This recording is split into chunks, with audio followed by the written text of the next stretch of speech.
what is it that characterises reflection and reflective practice?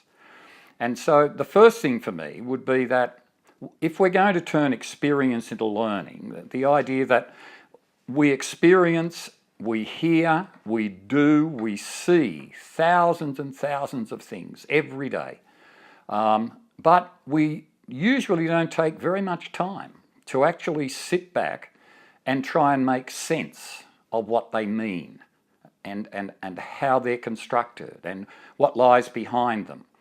And to me, that's one of the most important things about reflection.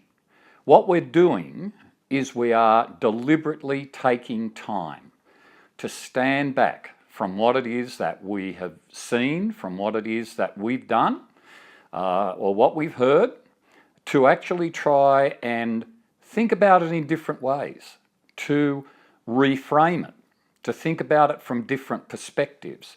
So to do that, it means that reflection is really a discipline in some ways.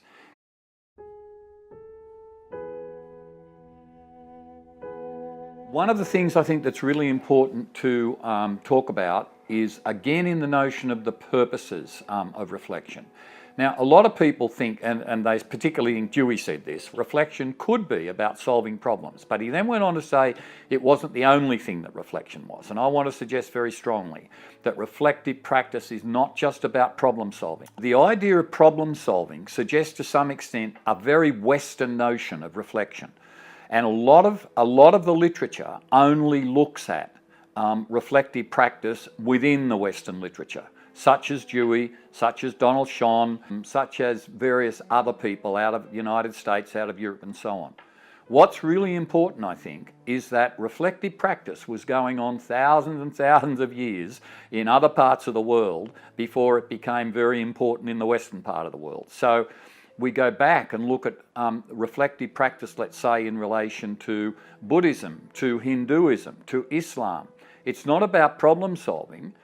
It's about, in fact, understanding self and about understanding what it is that motivates our actions, what motivates, say, our behaviour towards other people, what it is that drives us. In a funny sort of way, you know, it's the idea that we try and understand ourselves much better.